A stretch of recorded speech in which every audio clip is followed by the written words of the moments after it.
Praise the Lord, ye hands adore him. Praise him, angels in the high. Sun and moon rejoice before him.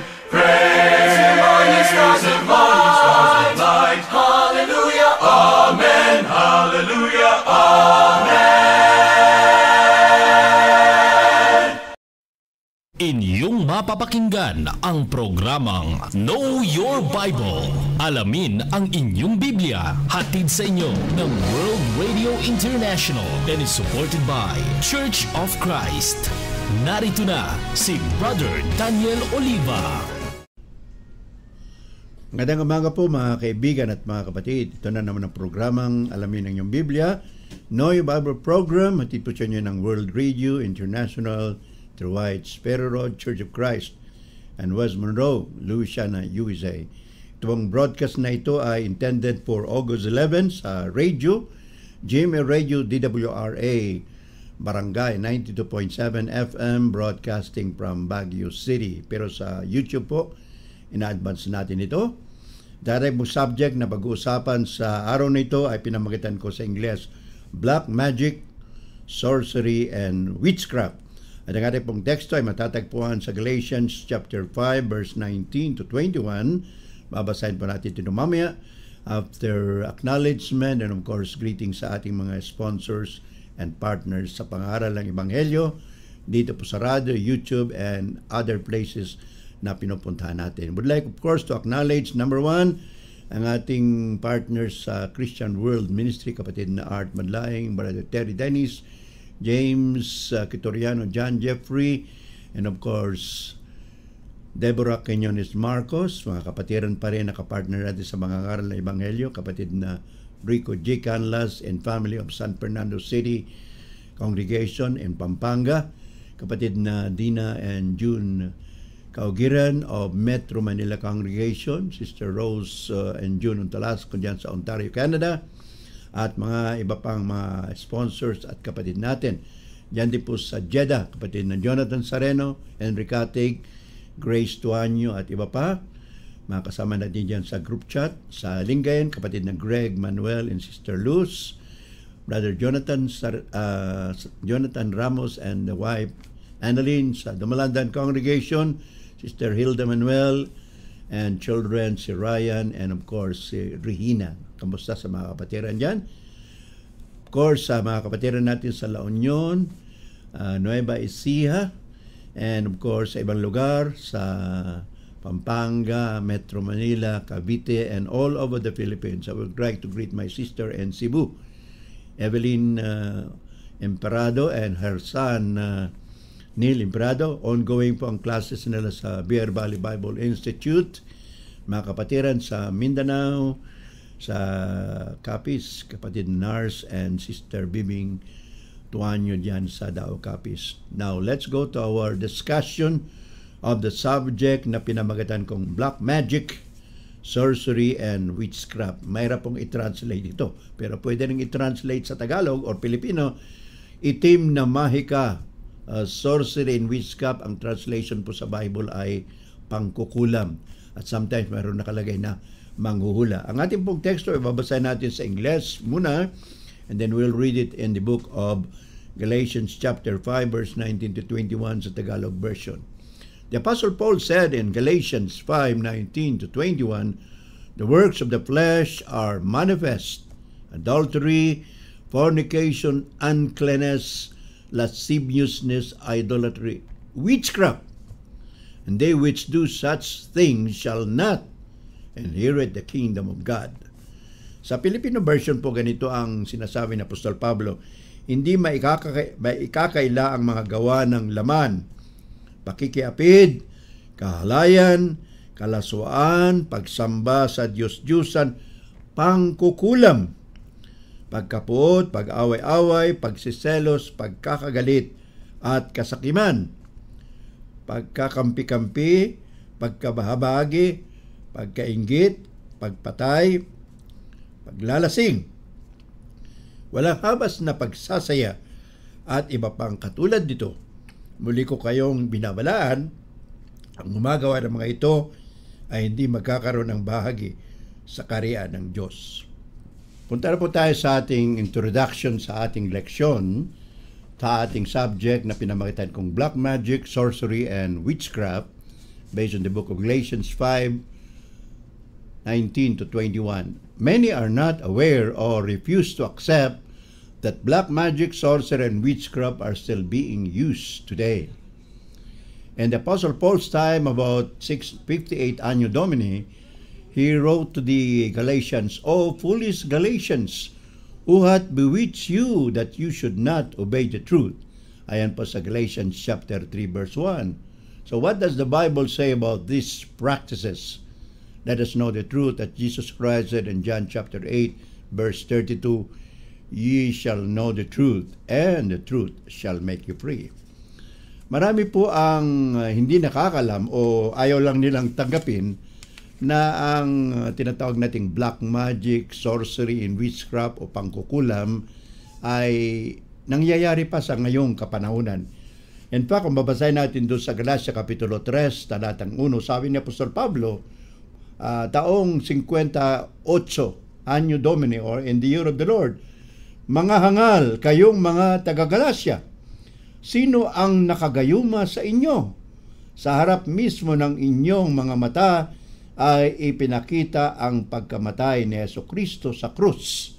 So, noon pa man, panahon pa ni Apostol Pablo, nababanggit na po yung the word na nagayuma, or of course sa English, "who has bewitched you?" Sino ang parang nangkulam sa inyo para kayo ay maniwala sa hindi katotohanan?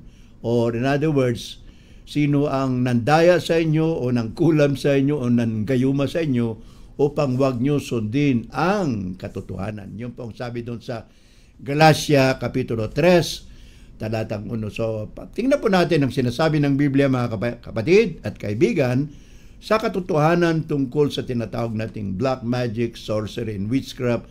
Ayon sa sinabi ng ating Panginoong Jesucristo, 1:8-32, "Malalaman ninyo ang katotohanan at ang katotohanan ang magpapalaya sa inyo." Apat po na parte ng ating leksyon, ng ating tatalakayan. Number 1, the definitions of black magic, sorcery, and witchcraft. Ano po ang mga kahulugan nito? Although magkakalapit po ang mga meanings nila kung titingnan natin sa wikang Ingles, ay may konti pong kaibahan yan. Number 2, encounters with sorcery and witchcraft. Meron bang mga tao ng Panginoon Diyos na nagkaroon ng tinatawag nating encounters? Nakita nila at nakasalubong, nakasalamuha at parang nakaaway pa rin ang mga tao na gumagawa ng mga salamangka or tinatawag nating sorcery or pangkukulam. So, may ibang tawag nyo sa salamangka, parang magic lang po yun. Now, number 3, what are the dangers of engaging in sorcery and witchcraft? Ano po ang mga mangyayari, masamang mangyayari sa mga gumagawa ng sorcery, witchcraft, pangkukulam, panggagaway? Sa ibang salita, ano po ang sinasabi ng Biblia? And number 4, the last part of our lesson, what are the commands of God regarding black magic, sorcery, and witchcraft? Ano po ang mga kautusan ng Panginoon tungkol sa practices na tinatawag nating itim na mahika, pangkukulam, panggagaway, at tinatawag nating kasama na po yung panghuhula doon, kasi sinabi niya Pastor Pablo dito sa Galatia chapter 3 verse 1 yung nanggagayuma, bewitch sa Ingles. Now let's go to very quickly. Ito po ay kung meron kayong YouTube channel, nakikita po ito sa screen, at kung kayo po ay merong mga email address, pwede ko pa ibadala sa inyo itong ating outline para mapag-aralan nyo po ng mabuti, kasi dito po sa radyo at sa YouTube medyo limitadong oras natin.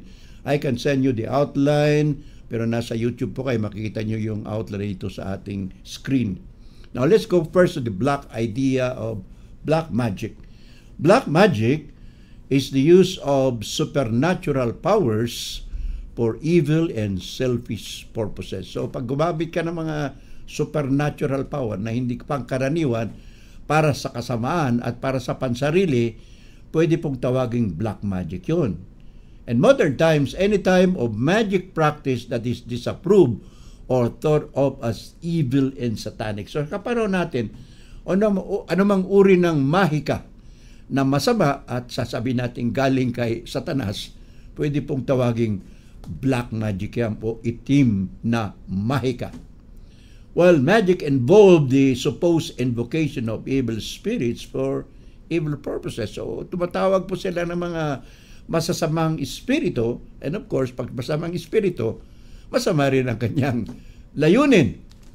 It is an ancient practice rooted in rituals, spiritual divination, and cultural lineage. Ano pong ibig sabihin niya? Well, may mga ritual, may mga ginagawa silang mga pamamaraan, tatawagan sila, may mga kinds of prayer, panalangin, may mga orasyon yan sila. At ito kung minsan ay mana-mana, o may isang tribo, isang kultura na gumagamit nito. Pwedeng namana pagaling sa lola, sa pinakaninuno, at ito ay napupunta doon sa mga kaapu-apuhan. Yan po ang sinasabi nating black magic.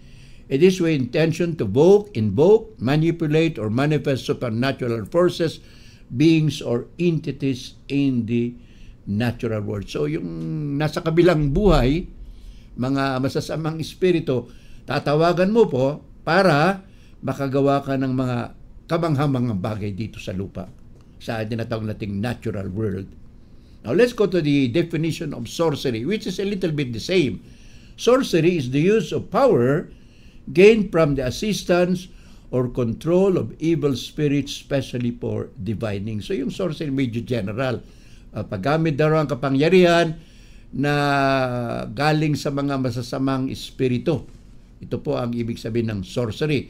Well, the word sorcery comes from the Latin word source, which means fate, destiny.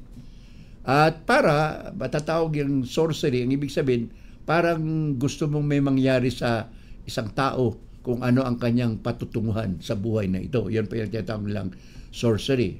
And of course, using spells, believing in evil spirits, and other ways of witchcraft are all part of sorcery. Ay, yung sorcery po, parang yun ang pinaka-general term.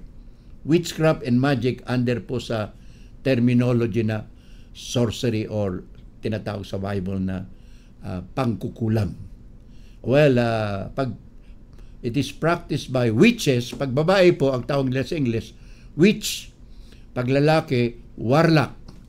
So, practiced by witches, warlocks, and occult members to produce unnatural effects in the world. So, pati yung mga gumagamit ng mga okulto, mga tinatawag na psychic power, at gusto nila may mangyari sa mundo, at kung gusto nila may mangyari sa mundo, nagagamit po nila yan.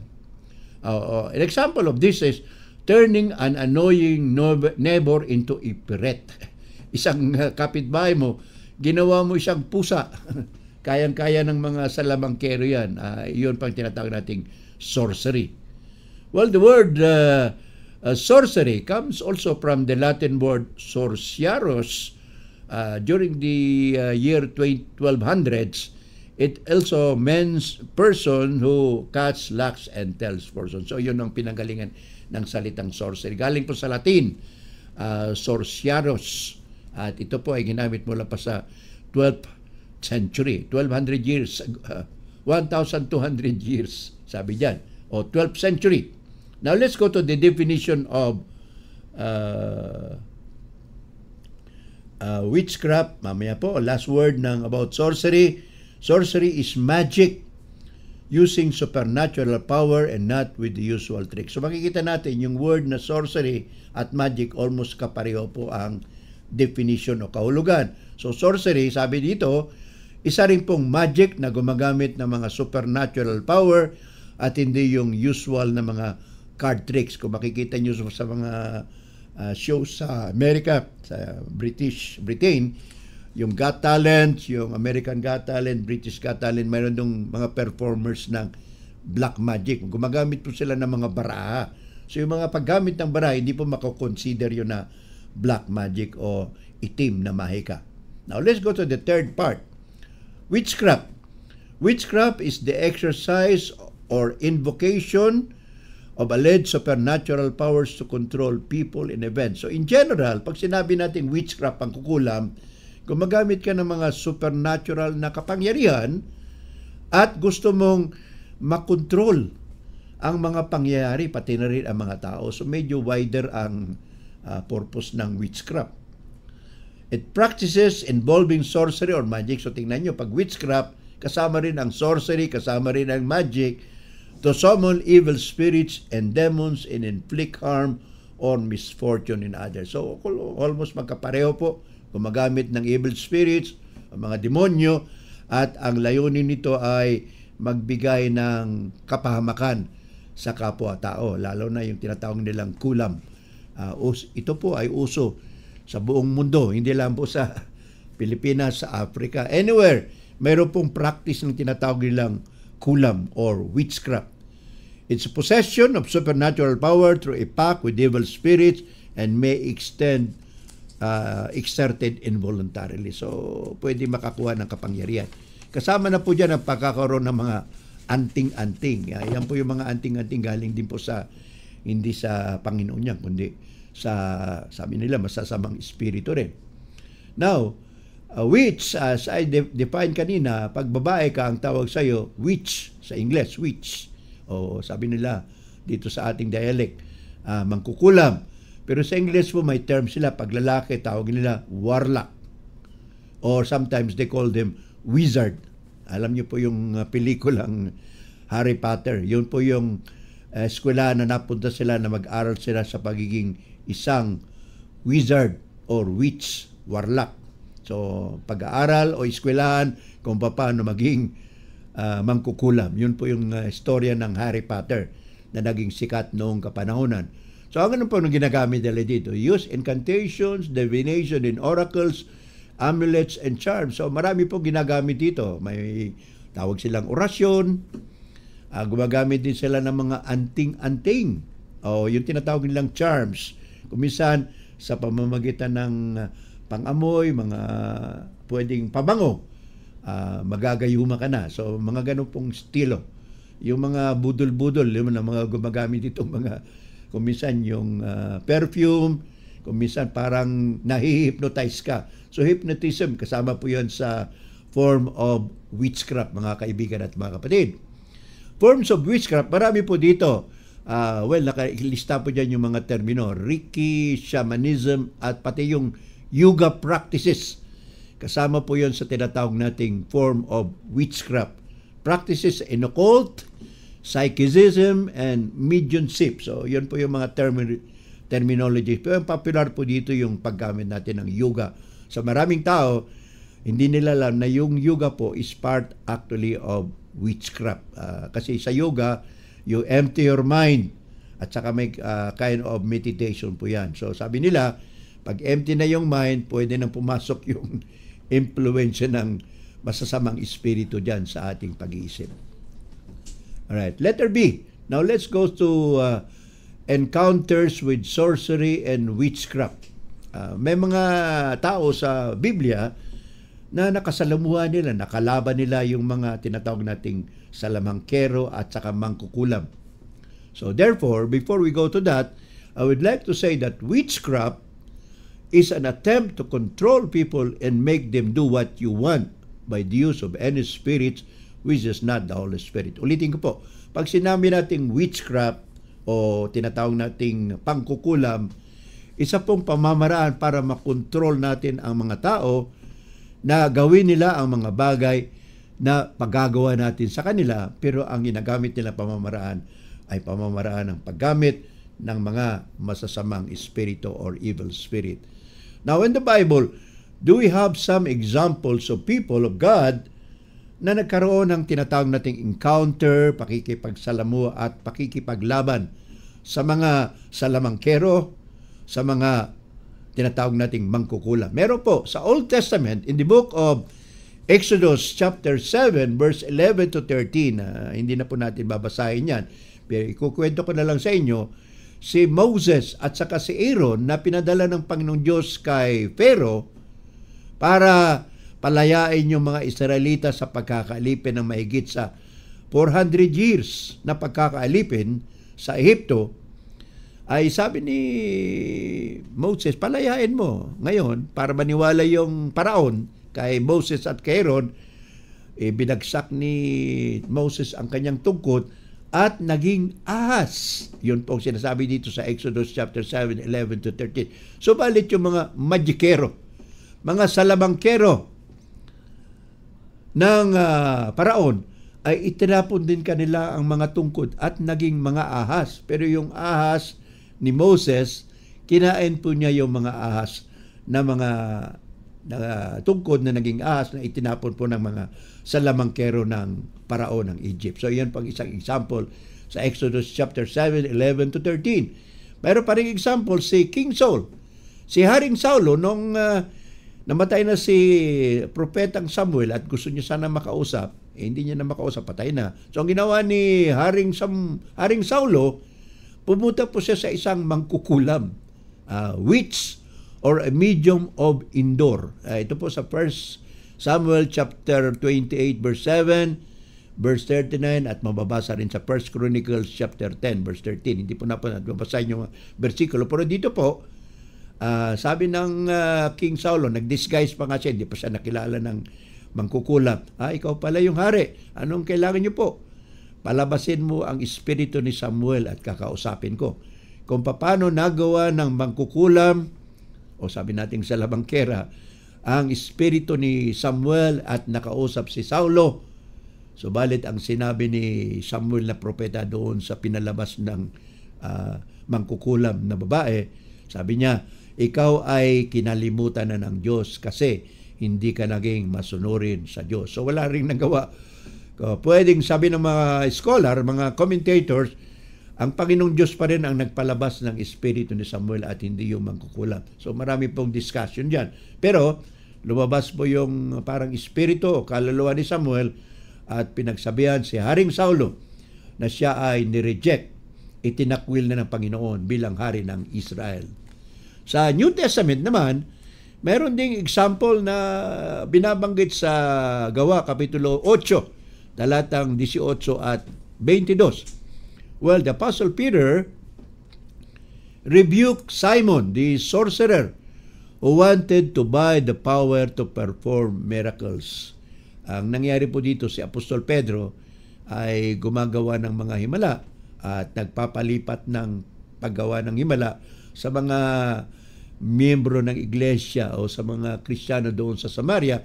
At nang makita ito ni Simon na isang salamangkero, gusto niyang bilhin yung kapangyarihan na yon sa mga apostoles. Pero pinagsabihan siya ng apostoles, hindi mo pwedeng gawin yan kasi hindi pwedeng ibigay yan sa mga taong katulad mo.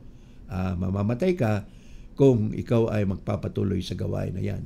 Yung sabi ni Apostol Pedro sa Gawa, Kapitulo 8, talatang 18 hanggang 22. So pagpapatuloy po natin mga kaibigan at mga batid, doon po sa Gawa, Kapitulo 13, talatang 6 at 12. Acts chapter 13 verses 6 to 12, mayroon pong binabanggit doon na Jewish sorcerer, isang salamangkero na Hudyo. Ang pangalan niya sa Hebrew ay Bar Jesus. In other words, anak ni Jesus. Pero sa salitang Grego, ang pangalan niya po ay Elimas.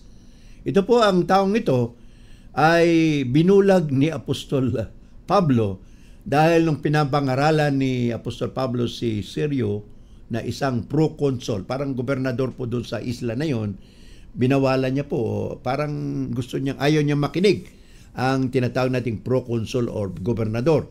So ang ginawa ni Apostol Pablo, sabi niya, tumahimik ka.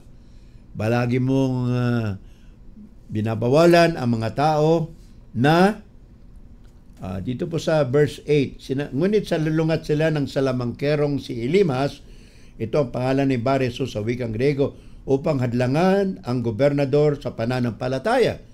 Si Saulo na tinatawag ring Pablo sa puspos ng Espiritu Santo ay tumiti kay Elimas at nagsabi, ikaw na anak ng dyablo, kaaway ka ng lahat ng mabuti, puno ka ng pandaraya at kasamaan, hindi ka patitigil sa pagbabaluktot sa matuwid na landas ng Panginoon. Ngayon din, paparusahan ka niya, mabubulag ka at pansamantalang hindi ka makakakita ng liwanag. So, ang nangyari po, sabi doon sa verse na susunod, noon din naramdaman ni Elimas na parang tinakpa ng maitim naulap ang kanyang mata at siya'y naghanap ng taong akay sa kanya. At ang resulta po, sumampalataya ang gobernador nang makita ang nangyari at tumanga siya sa katuruan tungkol sa Panginoon. So yun po ang nangyari. Nagkaroon ng encounter si Apostol Pablo kay Bar Jesus Elimas, isa pong salamangkero, at binulag niya po yun sa pamamagitan ng ating Panginoon. At ang resulta po, ang gobernador or proconsul na si Sergio Paulo ay naging Kristiyano. Doon po sa Gawa, Kapitulo 13. Isa pa pong example, doon sa Epeso na nangaral si Apostol Pablo, at dahilan sa kanyang pangangaral na may kasama pong himala, natakot po ang mga tao. At babasahin po natin dito sa Gawa Kapitulo 19 kung ano ang nangyari nang nangaral si Apostol Pablo doon sa Epeso chapter 19. Mababasa po natin ito. Simulan po natin sa verse 17. Gawa 19, 17 hanggang 19. Ganito ang sinasabi ng Biblia. Nabalitaan nyo ng lahat ng naninirahan sa Efeso, maging Hudyo o Hentil, kaya't natakot silang lahat at pinuri ang pangalan ng Panginoong Hesus. Marami ang sumampalataya at dumating at nagpahayag ng mga dati nilang gawain.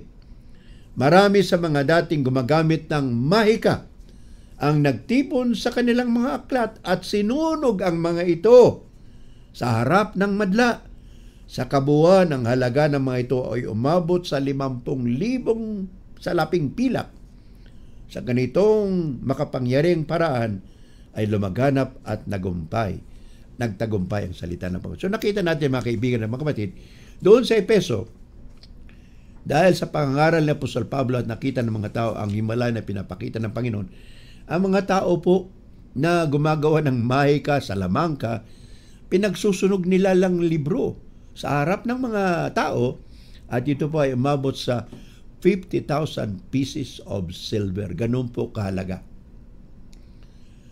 Now, witchcraft also began creeping into the church of Galatia. Doon po sa binasa natin kanina sa Galatia chapter 3, verse 1 and verse 3, sabi ni Apostol Pablo, sino ang nanggayuma sa inyo para huwag niyong sundin ang katotohanan? Yung pong binasa natin kanina doon sa Galatia chapter 3 verse 1, yun po yung ating pinakaunang binasa natin kanina. So, in other words, what I'm trying to say, brothers and sisters, pati ang iglesia sa Galatia ay pinasukan na ng masasamang espiritu, masasamang tao. Gumagamit ng mahika, gayuma, sorcery, witchcraft, para lang madaya at wag sumunod ang tao sa katotohanan. Yun po ang gawain ng mga masasamang espiritu. Dito po sa Pilipinas, just one example. Ito po ay binabanggit ko sapagkat nagkaroon po ako ng encounter sa mga grupong ito. Hindi ko na sasabihin kung paano, pero nagkaroon po ako ng encounter sa grupong ito. Ang tawag po sa kanila sa Pilipinas ay PBMA. Yung tinatawag na ibig sabihin, Philippine Benevolent Missionaries Association. Ito po ay itinatag ng isang taong very popular. Wala na po siya ngayon, namatay na. Ang pangalan niyo po, Ruben Ecleo Sr. ng San Jose, Dinagat Islands. 1965 po ito sa banda po ng Surigao del Norte sa Mindanao. Ito pong mga kasamahan niya, yung mga grupo niya, yung mga sabi na nating miyembro nila, nakakagawa po sila ng parang witchcraft or salamangka or magic na pwede silang magbunot ng ngipin.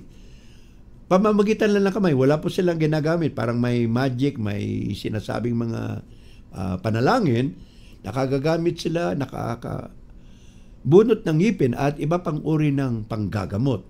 So, sabi nila, ang grupong ito, ang kanilang paniniwala is a mixture. Their belief is a mixture of Akashic doctrines, Akashic Buddhism, Christian religion, Hinduism, and Judaism. So pinaghalo-halo po nila yung mga doktrina ng mga grupo ng reliyon na yan, at yun po ang parang naging batayan ng kanilang tinatawag na pananampalataya. Actually, it's not actually a church. At sabi nila, Philippine Benevolent Missionary Association. Parang NGO lang sila, hindi sila talaga church. Okay? So, ang iba, sabi nila, ang tawag sa kanila, kulto. Now, let's go to the third part of our discussion. What are the dangers of engaging in sorcery and witchcraft? Very briefly po, Pag-alalan po natin ito. Ano po ang mga tinatawag nating dangers? Ano po ang mangyayari kapag tayo ay napupunta sa mga ganitong gawain? Well, babasahin po natin yung Old Testament doon sa Leviticus chapter 19:31. Sabi ni Panginoon sa kay Moses, "Do not turn to mediums or necromancers. Do not seek them out and so make yourselves unclean by them. I am the Lord your God." Yun po ang sinulat ni Moses sa libro sa Leviticus chapter 19 verse 31. Ganito po ang sinasabi dito sa atin sa wikang Pilipino. Leviticus chapter 19 verse 31. Ganito po, "Huwag kayong sasangguni sa mga kumakausap sa mga espiritu ng mga namatay o ng mga manghuhula. Kayo'y ituring na marumi. Kayo'y ituturing na marumi kapag sumangguni kayo sa kanila. Ako si Yahweh ang inyong Diyos." So bawal pala na sumangguni sa mga kumakausap sa mga espiritu, sa mga manghuhula. Ito po uso hanggang sa kapanahon na natin. Mayroon pang pupunta sa mga manghuhula. Now, number 2, it is possible to accidentally summon or attract an evil entity and get its energy stuck in your space. In other words, kapag tumatawag tayo sa mga espiritu, hindi natin alam, mga demonyo, pwede pala tayong maapektahan at pwedeng pumasok o sabi nilang masapian tayo. Number 3, it is also possible to have a spell backfire and hit you hard in the face. Ayon po kay Nix Shadowhawk, isa pong occultist, nagpa-practice po ng occult. Sabi niya, pwedeng bumalik sa iyo. Halimbawa, gusto mong kulamin yung isang tao, yung pagkukulam mo, sabi niya, pwede ring bumalik sa iyo. Yun ang sabi ni Nix Shadowhawk. Isa pong tao, pangalan niya si John Ritz. John Ritz. A retired electronics engineer gave this warning. Ito po sabi ni John Ritz sa kanyang sinulat. Sabi niya, a retired electronics engineer gave this warning. If you believe in the supernatural, your own mind can do also psychological harm, which may reflect in real or imaginary bodily symptoms. So pag papasok po tayo sa mga tinatawag nating salamangkero, pangkukulam, pwede pong magkaroon ng epekto hindi lamang sa ating pag-isip, pati rin sa ating pisikal na katawan. Isa pa pong tao, pangalan niya si Clarence L. Haynes Jr. Sa kanyang artikulo, "Why Does the Bible Warn Against Witchcraft?" Ito pa, October 20, 2023, sa kanyang tinatawag nating website, Crosswalk. Sabi niya, "There is no such thing as a harmless form of witchcraft." Pag witchcraft do, talagang delikado, sabi niya. "This includes the use of tarot cards." Alam niyo yung tarot cards, hindi po ordinaryo na cards yun. Paggamit pa rin ng horoscope, yung kumukonsulta sa mga horoscope sa dyaryo, sa mga newspaper, mayroon pong nakalagay doon. Ang sinasabi ng buwan, ng Hulyo, Leo, etc. Yung mga ganong zodiac sign, kasama po yan sa tinatawag na practice ng sorcery, witchcraft, and black magic. At ang paggamit po ng Ouija boards. Alam niyo yung Ouija boards, may mga parang tinatawag ng spirit of the glass. Kasama po yan. "There is no harmless form of witchcraft." Sabi pa rin ng Clarence Haynes, "It is a deception that Satan uses to draw the unsuspecting person." So, isa pong pamamaraan ng Satanas para tayo ay akayin, pero hindi natin alam na yun pala ay masama na. Ano sinabi ni Apostol Pablo sa 2 Corinto chapter 11 verse 14? "Remember, Satan disguises himself as an angel of light." Si Satanas po ay nagbabalat kayo bilang anghel ng kaliwanagan. Kaya ang kanyang mga tagasunod, ganun din po, sila po ay nagpapanggap din na mga anghel ng kaliwanagan. Alright? If you practice witchcraft, brother and sisters, it will taint you, it will pollute you, and if you allow it to continue in your life, it will immediately and totally destroy you. So, yun po sabi ni Clarence Haynes sa kanyang sinulat. Sabi niya, "Remember, if you practice witchcraft, it will taint you, it will pollute you, and it will allow it will continue to destroy you. So, talagang wawasakin, sisirain ka. Alright, now ano po ang kautusan ng Panginoon Diyos tungkol sa paggamit ng mga tinatawag nating salamangka, mahayka, etc. Pati na rin yung pangkukulam. Well, God has a command for us, all Christians. Of course, kasama tayo dyan, mga Kristiyano tayo. Sa Book of Deuteronomy, chapter 18, verse 10 to 12, meron pong sinasabi dito sa Deuteronomio.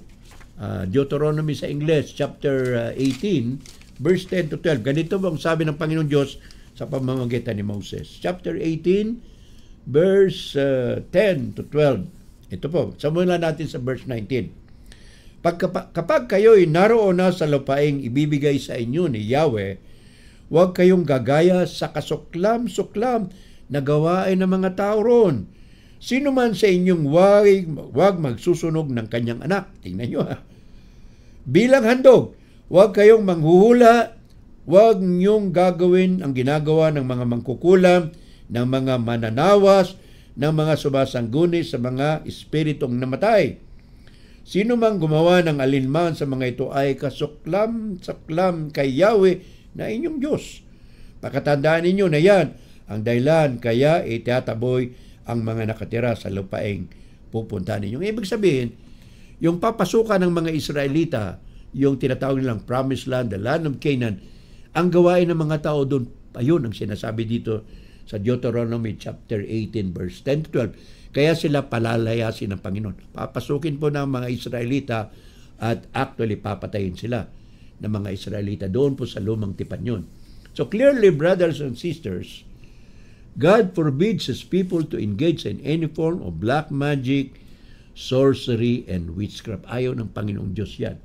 This command, spoken by God to the Israelites through Moses about, sabi na natin, 3,000 taon, 3,000 years ago, was given before they entered the land of Canaan. Kasi doon nga sa land of Canaan, sinasabing promised land, ganun ang mga tao doon. Anon po ang parusa ng paggawa ng tinatawag na witchcraft under the law of Moses? Alam niyo pa ba ang parusa? Exodus chapter 22 verse 18, ganito po sinasabi, do not allow a sorceress to live. Huwag mong papayagan na ang isang mangkukulam ay mabuhay. Sabi doon sa Exodus chapter 22 verse 18. Leviticus chapter 20 verse 27, ganito pa rin ang sabi doon sa Exodus chapter 20 verse 27. Sa English muna. A man or a woman who is a medium or a necromancer shall surely be put to death. They shall be stoned with stones, and their blood shall be upon them. Ulitin ko po. Sino mang kumakausap sa mga espiritu ng mga patay o sa mga mangkuhula, maging lalaki man o babae, ay babatuhin hanggang sa mamatay. Sila na rin ang may kapangkagagawan sa sarili nilang kamatayan. Yun po sinasabi dito sa Leviticus chapter 20 verse 27. And of course, sabi ni Apostle Paul sa 2 Corinto chapter 6 verse 17, sa English po, sabi niya, you have to come out from them and be separate. Umalis kayo sa kanila, huwag kayong makihalo. Sabi ni Apostol Pablo dito sa 2 Corinto chapter 6 verse 17. Kaya't lumayo kayo sa kanila. Umiwalay kayo sa kanila. Sabi ni Apostol Pablo, sabi ng Panginoon, iwasan ninyo ang anumang marumi at tatanggapin ko kayo. 2 Corinto 6:17. And finally, from the book of Samuel, 1 Samuel chapter 15 verse 23. Sabi ni Propetang Samuel, Prophet Samuel said, witchcraft is equated with rebellion. Kapag ikaw raw ay rebelde, sumusuway sa Panginoon, parang ikaw ay isa na ring mangkukulam. Just to give you an example, let us read from the book of 1 Samuel chapter 15 verse 23. Ganito po ang sabi ni Samuel sa kanyang libro. 1 Samuel chapter 15 verse 23. Tandaan niyo po yung bersikulo. Sinabi ni Samuel, akala mo ba'y higit na nagugustuhan ni Yahweh ang handog at hain kaysa ang pagsunod sa Kanya? Mas mabuti ang pagsunod kay Yahweh kaysa paghahandog. At ang pakinig ay higit na haing taba ng tupa. Ang pagsuway sa kanya ay kasinsama ng pangkukulam at ang katigasan ng uloy tulad ng pagsamba sa Diyos-Diyusan. At sapagkat itinakwil mo ang salita ng Yahweh, itinakwil ka na rin niya bilang hari. Uulitin ko po yung verse 23. Ang pagsubay sa kanya ay kasinsama ng pangkukulam at ang katigasan ng uloy tulad ng pagsamba sa Diyos-Diyusan. Sa ating pagtatapos, mga kaibigan na pagkamatid, sa ating leksyong pinamagatid kong Black Sorcery, Black Magic, Sorcery, and Witchcraft, by engaging in black magic, sorcery, and witchcraft, one endangers the soul. Ang ating pong kaluluwa ay delikado. Ano sabi ni Apostol Pablo sa Galatia 5:19-21, lahat sa last part po, those who engage in witchcraft, sabi niya, will not inherit the kingdom of God. Ang gumagawa ng pangkukulam, panghuhula, salamangka, ay hindi mamanahin ang karya ng Diyos sa kalangitan. Pwede ka maging Kristiyano dito sa lupa, miyembro ka ng isang iglesia, pero eventually, ang iyong destination, ang iyong patutungan, siyempre, hindi ka makakapasok sa karya ng langit.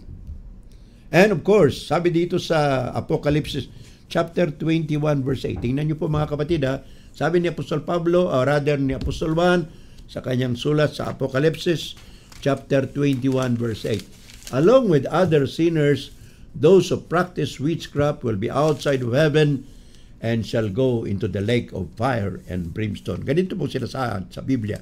Subalit, para sa mga gumagawa ng mga kasuklam-suklam na bagay, mga mamamatay tao, mga nakikiapid, mga mangkukulam, mga sumasamba sa Diyos-Diyusan at sa lahat ng mga sinungaling, ang maging bahagi nila ay salawa na nagliliyab ng apoy at azupre. Ito ang pangalawang kamatayan. So, if you have engaged in these practices, mga kapatid, please overcome them by being a Christian. Ano pong gagawin ninyo para mapaglabanan ninyo ang mga kasuklam-suklam na mga bagay na nagawa natin sa ating buhay? Hindi lamang po yung black magic, witchcraft, or salamangka, kung ano pa man. If we have been doing our own thing, hindi tayo sumusunod sa Panginoon, ano po ang remedyo? Sabi ng Biblia, tayo po ay sumampalataya kay Kristo, magpabautismo para sa ating spiritual na kaligtasan. Ayun po sinasabi ng Marcos 16:16. Pangalawa, pagsisihan natin ang ating mga kasalanan, magpabautismo sa kapatawaran ng ating mga kasalanan at sa pagtanggap ng kaloob ng Espiritu Santo. Yan po sabi ni Apostol Pedro sa Gawa 2:38. At kung ikaw po ay kumbinsido na ngayon din, sundin mo ang Panginoon. Sabi ni Apostol Pedro sa 2 Corintios 6:2, ngayon na ang araw na katanggap-tanggap sa Panginoon. Today is the day of salvation. 2 Corinthians chapter 6 verse 2. Kayo po ay inimbita ng ating Panginoon. Lahat ng mga kapatiran, lahat ng mga taong ibig na magbago at sumunod sa Panginoon. Anong invitation ng Panginoon sa Matthew chapter 11 verse 28 to 30? Ano sabi ng Panginoon? Come unto me all ye that labor and are heavy laden, and I will give you rest. Take my yoke upon you and learn of me, for I am meek and lowly in heart, and ye shall find rest unto your souls. Lumapit kayo sa akin, kayo mga nabibigatan, bibigyan ko kayo ng kapahingahan, sapagkat ang aking pabigat ay magaan, at magkakaroon kayo ng kapahingahan sa inyong kaluluwa at of course sa pag-iisip. Manalangin po tayo mga kaibigan at mga kapatid. Ama namin sa langit, maraming pong salamat sa mensahe, maraming pong salamat sa Biblia, maraming salamat sa iyong anak na si Jesucristo na naparito upang iligtas kami, patawarin sa aming lahat ng pagkakasala at pagkukulang, at bigyan niyo kami ng karapatang makapasok sa inyong kaharian sa kalangitan kung kami po ay susunod, magmamahal sa inyo, sa inyong anak, at susundin namin ang inyong bilin na kami ay sumampalataya sa iyong anak, pagsisihan namin ang lahat ng kasalanan, bagoy namin ang aming buhay at magpabautismo para kami yung patawarin at bigyan ng karapatang makapasok sa inyong kaharian sa kalangitan. Pagpalain niyo po ang istasyong ito ang YouTube channel, ang aming mga sponsors, aming partners sa pangangaral, lahat ng nakinig at lahat po ng naghahanap ng katotohanan. Ito pong lahat, hinailing namin, lakip ang paghingi ng kapatawaran sa aming mga kasalanan, katulad din ng pagpapatawad namin sa mga nakasala sa amin. Sa pangalan po ng anak na si Jesucristo, hiniling namin ito lahat. Amen. Amen, amen. Praise the Lord, for He is glorious. Never shall His promise fail. God hath made us victorious. Sin and death shall not prevail. Hallelujah, amen. Hallelujah, amen.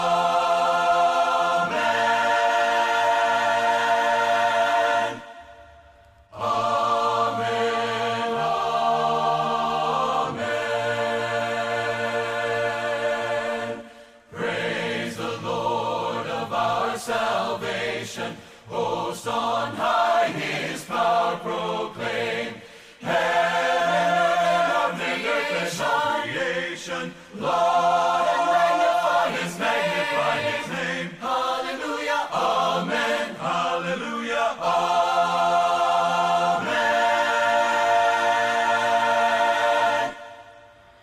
Amen, amen.